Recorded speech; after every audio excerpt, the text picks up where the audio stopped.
Hey fam, hey, welcome back to my channel. If this is the first time you are here, welcome. And if you are returning, welcome back. Season 17, Sister Wives, one-on-one. I just call it the sit down.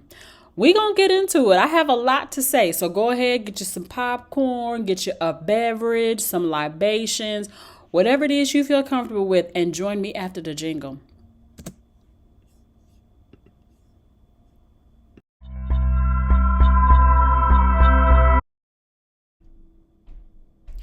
All right, everybody, let's jump into this. Now, I have to say, I took 3 pages of notes for this part of the sit down. This by far gave us more information, but I still was not 100% satisfied with how things were handled, and I was not 100% satisfied with the answers that were given. But let's talk a little bit about what they did say. I really did struggle more with the fact that Suki never seems to really hold Robyn's feet to the fire. She did a little bit with Cody this time, but even in that, he kind of bulldozed over her in a sense. But we're going to get into that in just a minute. So we start where we left off with Cody Two Curls with his diaper in a wad, not willing to talk about Robyn. Suki asks if he can watch the clip, and he says maybe. And she says, I'll take that gamble. But if you look closely at her face, and I did put a picture of it, if you look closely at her face, you can kind of tell she is over Cody and his shenanigans. Like, she is tired of him feeling like he has some authority in the room over this interview. But really, when you think about it, Suki, you kind of handed him that authority. You look very intimidated by him, and you're kind of letting him run the show. But we can tell that whether it's your line of questioning or the producer's line of questioning, you are over the fact that he is playing games, which is something he continuously blames Christine for doing. The clip that she chooses is the conversation that we all saw at the beginning of the season, where they are talking about the divorce and why Christine wants to be divorced. And the reactions were as follows. Cody basically smugly turns his head and says that, the look on his face was kind of like, yeah, whatever she's saying is not really, I'm not going to buy that, And she says in the clip that because she did not treat the woman he loves, and that's what kind of turns his head, that she basically is not being treated fairly by him. Robyn can't even look at the screen because, bitch, you know it's true. And secretly on the inside, you're loving it. You're loving to hear Christine say the woman he loves, because that secures your place. In this sick, twisted part of her brain, I really do feel like she's loving every minute. Robyn then says that this is not a new complaint. And you can kind of read Mary's face in that she's not really comfortable with being or hearing that Robyn says this is not an uncommon complaint. But somewhere, I think, beyond all of her dedication to the faith and its beliefs, she also knows that it's true. When you see Janelle in the little watch box, she ever so slightly is shaking her head no. If you really go back and look at it, she shakes her head no when she disagrees, which is something a lot of people do. I'm not a body language expert, but it is something that we do. When we mean no, we say no, whether our mouths or anything else is saying yes. We do shake our heads no. And although she and Cody have a good relationship and it works for her, it does not look like Robyn's. This is kind of what she has said plenty of times in her couch interviews. Cody says that he has someone in the family who is fundamentally loyal to him. Well, yes, she's going to be fundamentally loyal. You do everything she tells you to do. And there is still that little matter of you being on a TV show and her being an actress. It is also a consistent check that she gets for not really doing much. Now, I have heard in the past weeks that she still has My Sister Wives Closet, which is still operating. And I think I even saw that she is now selling the necklace that he gave to Christine as something that you can purchase. And remember, that was the necklace that Christine didn't like. I don't know, is there some shade in there somewhere? He calls the clip sour graping from Christine. And basically, all I kept hearing was Marcia, Marcia, Marcia. Christine this, Christine that. Like, he totally blames her for waking up in the morning and one eye being stuck closed because there's too much sleep. Like, that woman could breathe and he'd go, I blame her for sucking up extra air out of the universe. Christine is really smart. And as she eloquently puts it, she's not stupid nor blind. And neither are we, Christine. Like, come on. Basically, Helen Keller could have seen that Robyn is the favorite wife and what was going on from the beginning of Robyn coming into this family. I remember going back to like season 1 or 2, I can't remember, but they show some clips of when Robyn was courting Cody. And they were sitting on a bench, I think at some fast food place that maybe serves you outside.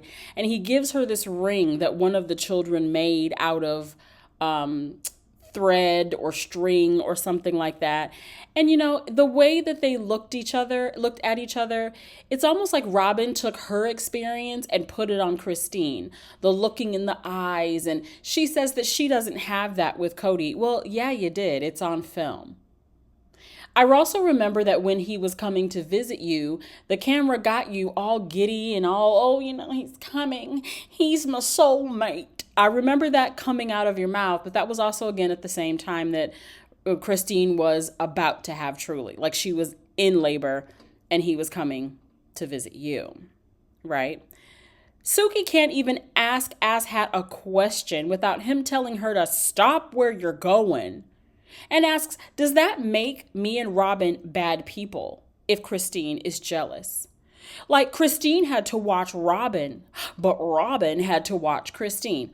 Let's just run down the list of the things that Christine had to watch, shall we? Robyn now being the newest shiny wife. You take Robyn on an 11-day honeymoon. You picked out her wedding dress. You kissing Robyn while she was in labor. You marrying Robyn and making her the legal wife. You always seem to make sure to come home when Robyn told you to. You spent all of your time with Robyn during COVID, so much so that she wouldn't let you be gone or let him be gone for more than 2 weeks. Robyn had to watch what? You not go with your daughter to have a major back surgery. You also bought Robyn $1 million home. Christine had to watch that. Robyn got to watch your marriage fall apart with Christine. Robyn got to watch as you didn't go see your other children, claiming COVID kept you away from them, or the fact that Janelle and Christine would travel kept them away from them. Except she also watched you get into a truck and go officiate a friend's wedding out of state without a mask. That's what Robyn got to watch. Other than that, there's not much else that Robyn had to watch. But it seems like Christine had a whole list of stuff she had to watch. I'm just saying. The danger of polygamy. Although I think I knew what he was trying to say or what he thought he was saying, he actually spoke the truth. Therein lies the danger of polygamy. Thank you for clarifying that, and thank you for confirming that polygamy is dangerous. It's dangerous to the women who are subjected to it. There is no love loss on the man's part, but the women have to forge ahead, stay with, keep going, give everything, become someone new, become who you want them to be, in order to feel successful in this type of arrangement. Is Robyn the favorite wife? That's an unfair question because you have no idea the work she's had to do, the sacrifices she made to love them. I'm kidding. I just had to go back to what that sounded like. But real talk, hasn't everyone in this relationship or any relationship had to make sacrifices? This relationship has really had to be some sacrifices for these women. Because while you're saying that Robyn made all these sacrifices, your wives made sacrifices. I remember there was a time too when Robyn brought up all the sacrifices that she had to make in order to become a part of this family. And I think it included something like quitting her job and moving her children to the part of Utah, Lehigh, that you guys were in.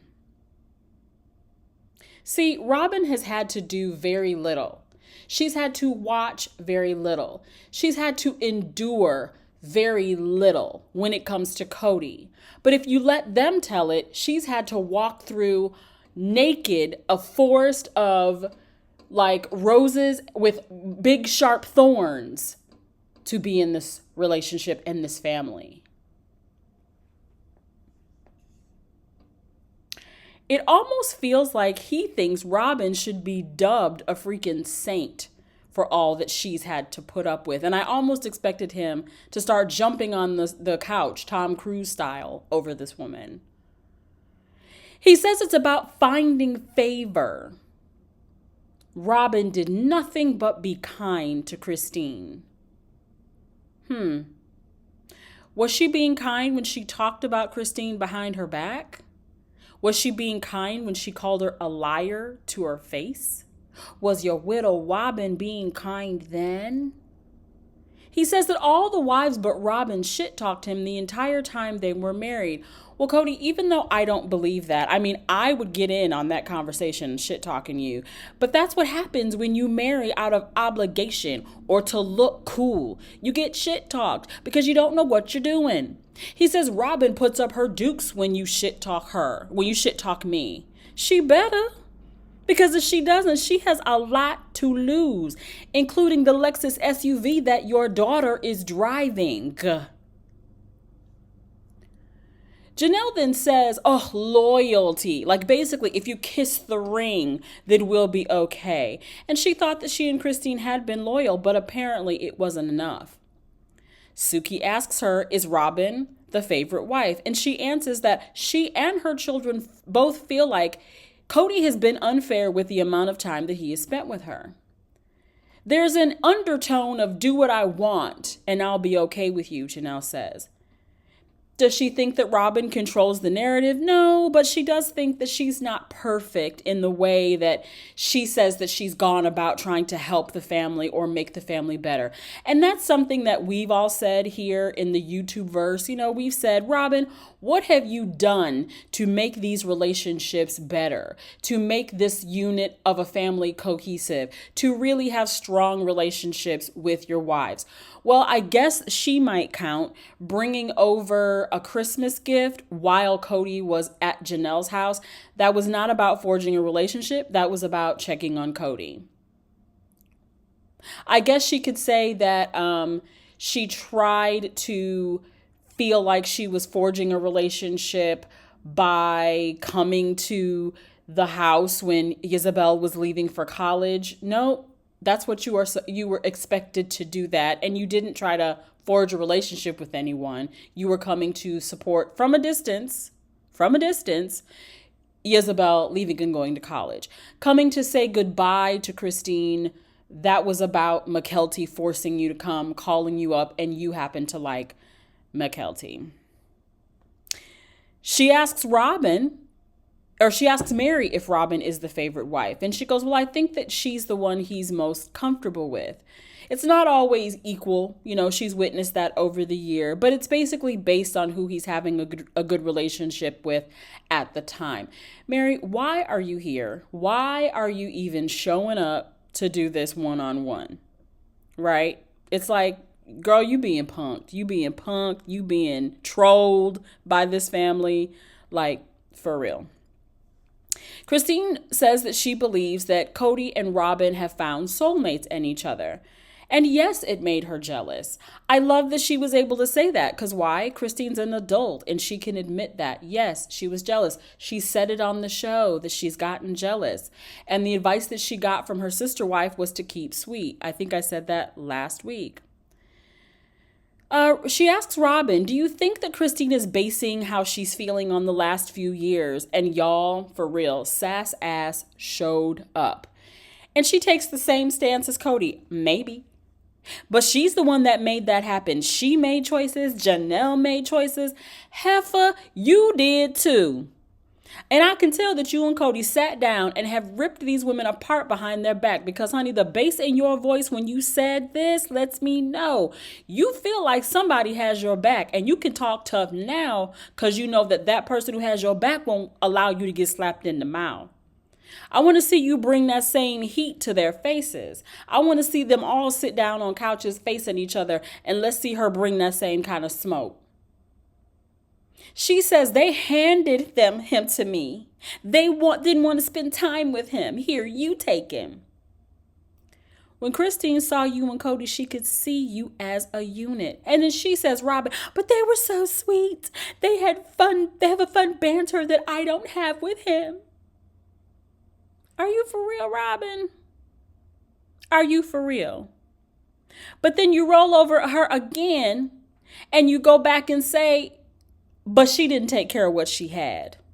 Not Cody. Cody took perfect care. Cody did nothing. Child, get out of here. Whatever Kool-Aid he is making you drink, stop now. Stop now. He wants a soulmate experience with each of his wives. Bitch, how you gonna have a soulmate experience with people who you aren't soulmates with? For real. Nellie Olson, read a book. Read a book. Get hooked on phonics, please. What you're watching is years of wives who didn't take care of their relationships. Now, I want you to go back. If you did not hear this, I picked up the jab she threw at Janelle. She says he's had wives reject him, affection-wise, because they don't like it and it's not who they are. Now, we know that Janelle and Cody have both said that they are awkward when it comes to kissing or affection. And for somebody who said all season long, their relationships are none of my business, you sure do have a lot of neck rolling and spit flying about it. That neck was rolling for somebody who says she don't know nothing about the other relationships. Child, then she went on to talk about she's been there through stretch marks, weight gain, stagnation in the marriage. Notice she says them. Trick, your neck is not even as small as it was when you married Cody. And unless you have found the ancient Chinese secret, I bet you have stretch marks. Don't play. Stop it. She ends with, I don't know how to sympathize except to say relationships are hard. Get your butt in there and work it out. Too little, too late. You should have had that same kind of relationship advice back in the day when you saw that your sister wives were having problems. You could at least say that you tried to help things work out. But the only reason you look like you were trying to help things work out now is because we've all called you out about it on YouTube, Instagram, and any other social media that we talk about this show. Because we've all said for years that you do nothing to help this family grow and be better. We come back after break to Janelle and the holiday conversation. And we remember that Janelle says that from March until 2 weeks before Thanksgiving, she had no rules. And you can hear Robyn in the background. Shut up, girl. Cody is sitting there smirking as he watches in the little box, but he finally admits that he expected an apology for him and Robyn. Janelle rolls her eyes, as we all did, because she is so tired of who she calls Counselor Robyn. And she believes that basically she just placates Cody. Cody, you have had a lot of rejection, and since Christine has left, it just makes it worse. Janelle is like, he feels like he's the only one who's been rejected, right? Basically, he's like, Cody she says he's still made no effort to make things right with his kids. So there's that. Cody says that he told her that she shouldn't walk away because he was so mad at Janelle that he felt like if she walked away, that it would end their relationship. Right. That she's only leaving because her friend was leaving. He throws a fit about the boys not moving out, but because they wanted to get their pencils wet, he'd be so mad if one of their children got as sick as he and Snob Rob were. What the ironic part is that you and Snob Rob are the ones who brought the disease back to the colony. What? Cody says that he loves Janelle and that she got shattered by polygamy. He says that Christine left and Janelle is chasing her. So now you're trying to say Janelle doesn't have a mind of her own. This is what tells me more than anything that Cody never knew Janelle. Never knew her. Because if you knew her and respected her for what you knew, you would have never just said that she was chasing anybody. She asks Janelle, is it love? Janelle says, no, it's faith. It's duty. It's what the church tells you to do, but it's not love. And if they sat down and really discussed it, they would both admit the same thing. She says that she's left him, they're separated, and she's really happy. She's still mad about what's happened with her children and how they were treated. And coming back from that is probably not going to be that easy. Good for you, Janelle. Cody says he wants to work on it, but he doesn't feel respected. He does confirm that they are separated, just as Janelle said. And he says, pretty stupid for two people who love each other, huh? But here's the gotcha, Cody. She doesn't love you. She doesn't see what you're doing as love. Janelle calls out that Cody is basically a gaslighter, and then says that she couldn't have been a priority because she would have had a home, or at least the land paid off so that she could build a home. She recognized that Christine needed a home, but then when Robyn needed a home, it was no problem. They had all the funds in the world. But in reality, accounts were depleted to buy that home for Robyn. Robyn says that they made choices and she wants to be left the hell out of it. Well, you're the common denominator, Robyn. And you can't just wash your hands all that you are the cause of. And I guess She-Ra showed up because she got indignant and big mad because she said she's tired of being blamed and tired of being called a bad person. And I almost had respect for you saying what you felt until again you cried. And my respect was a second long, very short-lived. You still have not learned to fake cry effectively. And as a theater teacher, I just think there's no hope. There's no hope. Suki asks Janelle if she could get back to a romantic place with Cody. And she says, I'm so happy that I don't want him to come back. And this was my favorite line of the one-on-one. Suki says, is the door still open? Janelle says, well, it has to be, but I'm not interested in anyone walking through the door. Yes. Checkmate, queen. Checkmate. I have to say that this week, Janelle won the queendom. She won the queendom for me. Christine says that she hates to say it, but she does not feel that Cody has the capacity for polygamy anymore. Cody says he's regretting some of the past and that he's basically on the verge of being a polygamist. Newsflash, you have been a monogamist for a very long time. So you're not on the verge of not being a polygamist. You aren't anymore. Mary says Cody doesn't realize the shit that she is. And if he hasn't realized it by now, he probably never will. And so now she has to decide because he's decided. Christine also does not see Cody and Robyn looking for a new wife because there's probably not room for anyone else. And I love that she's like, just saying. Girl, we all just saying. Robyn says she's scared of new wives coming in. Although she could see doing it, she's afraid of it because of how terrible this has gone. Girl, that's not what you're scared of. What you're scared of is the fate of yours turning out like the others. Or you melting into a pile of water like the Wicked Witch of the West. That's what you're afraid of.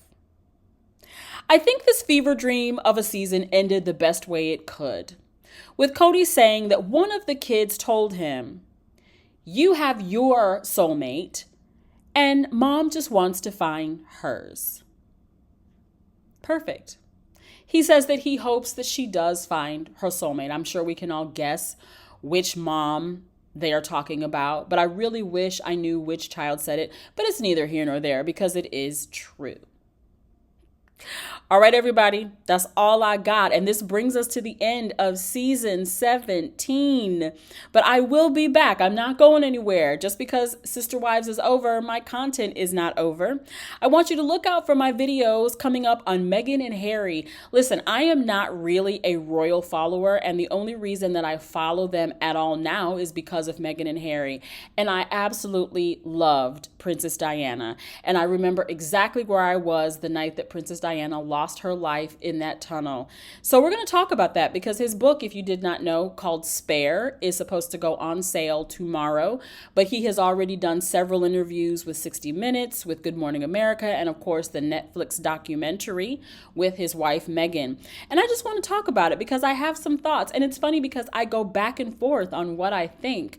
So let's talk about it. Even if you're not a royal follower, I'm sure you've heard all the news and you've heard about how Megan was treated when she married into the family. It's been very interesting to find out some of those inside secrets. Also, in March, there's a new show coming to TLC called Seeking Brother Husbands. Now, for me, that's going to be a wait and see on whether I review it because, quite honestly, Seeking Sister Wives in a lot of ways was a little cringe for me, especially since a couple of the wives have really made some awful claims against some of the husbands that were seeking wives. We've even had some legal action from some of the wives. We've had a couple asked not to come back because of some discoveries that were made. So we'll see about that one. We'll talk about that. Let me know if that's something that you might be interested in seeing. I can't say that even if everyone said, yes, do it, if I would feel 100% comfortable. So we'll keep an eye on it. We'll check it out and I'll let you know. And of course, as promised, and I know I keep saying this and I'm so sorry, but I am finally going to get to do my 90 Cray Fiancé content. I do have so much to say, and I think I'm just going to go back and do a rewatch because I need to know how some of this stuff started with some of these couples. Not every couple, just the ones that are really out there for me and that I have a lot to talk about. All right, everybody, remember, if there's something you want to do, go ahead and do it. Don't let anybody stop you. There's enough room for everyone. I will see you soon. Take care. Peace, love, and hair grease, and we out.